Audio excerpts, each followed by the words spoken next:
السلام عليكم. لا تنسوا الاعجاب بالفيديو والاشتراك في القناة تشجيعا لنا لنستمر بنشر المزيد ان شاء الله.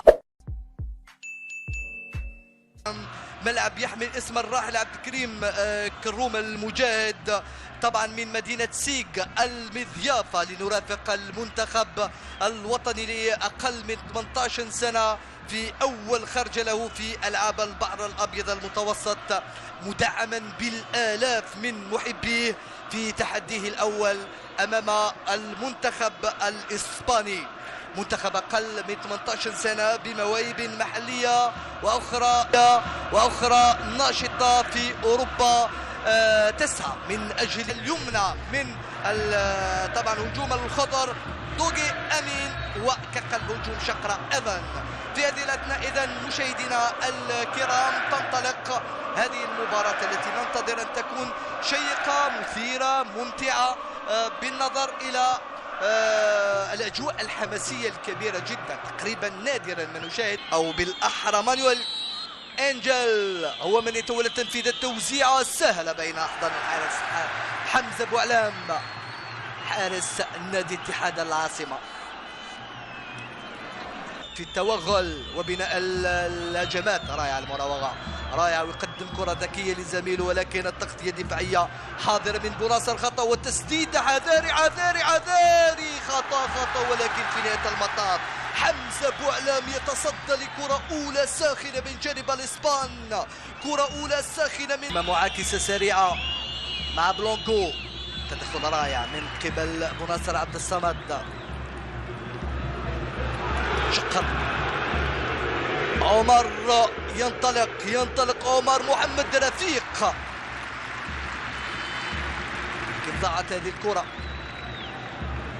عمر محمد رفيق من بين من فابيو بلونكو، يقدمها مباشرة لزميله غيريرو، خطيرة ولكن عودة الدفاع في آخر لحظة بكيفية متميزة من قبل خنفوق فؤاد مدافع شباب الوزداد الذي عاد في آخر لحظة، والقلب النابض للمنتخب الإسباني. لكن إلى حد الآن دفاع المنتخب الجزائري عرف كيف يحد من خطورة مهاجمي، ولكن الكرة تبقى لصالح المنتخب الجزائري. رائعة هذه المراوغة من خنفوق فؤاد، يوزع فؤاد، الخطر متواصل، ولكن خطأ من شجرة إيفان.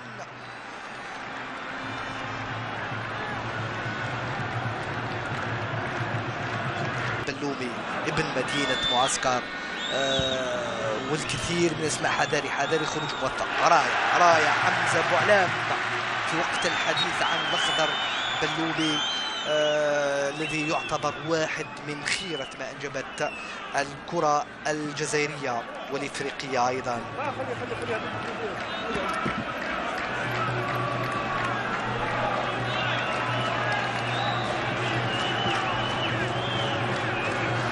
بدأنا بحفل افتتاحي فعلا كان تاريخي وكان رائع. الكرة الجزائرية إذن في وسط الميدان مع ألمين عيد، وتدريجيا وصلوا للمنتخب الأكابر وصنعوا الكثير من أفراح الكرة الجزائرية. انطلق من وسط الميدان ألمين عيد، يقدمها مباشرة لزميله دوغي آدم. دوغي يبحث عن المراوغة، كثير من الرياضات خلال دورة ألعاب البحر الأبيض المتوسط. رائع التسديد،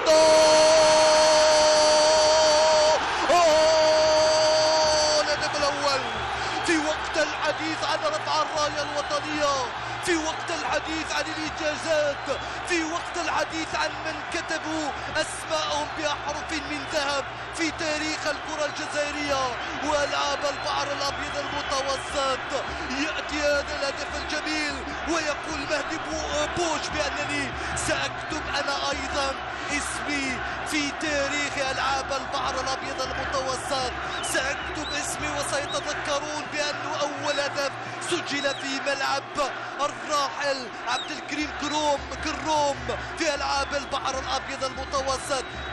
سجل بقدمه وسجل بهذه الروعة وسجل بهذه الكيفية الرائعة وبهذه المتعة. هذه من المساحات يا حفوظ فؤاد لما تصعد وتترك الفراغات هكذا أمام منتخب إسبانيا لا يرحم هجوميا.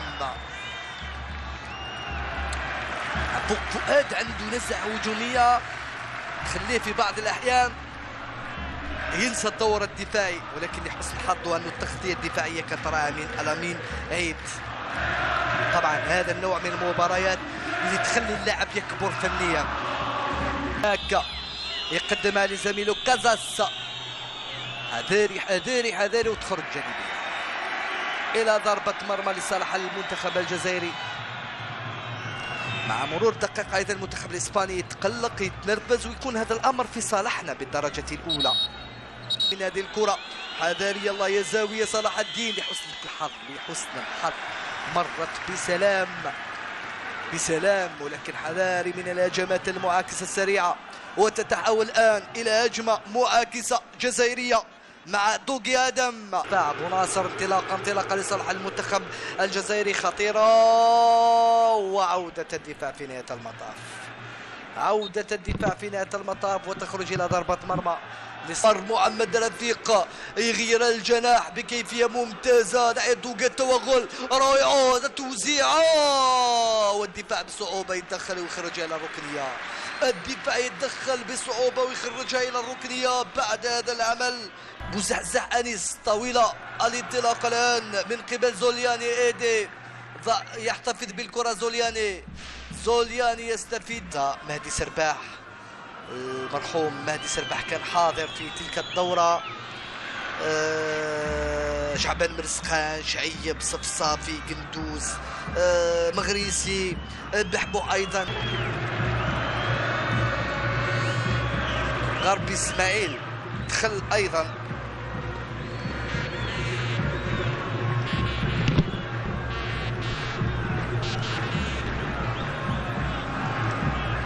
هذه إعادة للهدف الرائع والجميل جدا الذي سجله مهدي بوش. لوحة مهارية وفنية جميلة استرجعها. إذا بعد هذه الكرة الثابتة لصالح المنتخب الإسباني التوزيعة تنفذ ولكن الدفاع يتدخل. تبقى الكرة إسبانية خطيرة مع اللاعب كازاس. تسديدة مرة جانبية. التسديدة جانبية.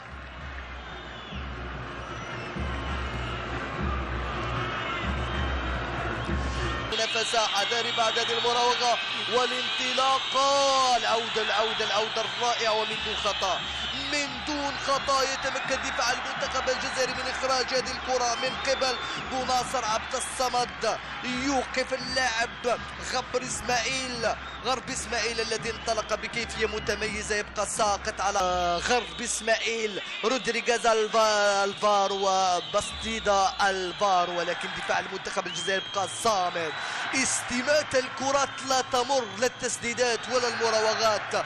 أداء دفاعي رجولي من عناصر المنتخب الجزائري لحد الآن وتخرج إلى التماس يخلينا نرتاح ويخلي اللاعبين يتنفسوا ويخليهم أيضا يساو قليلا هذا الضغط وهذا التمركز.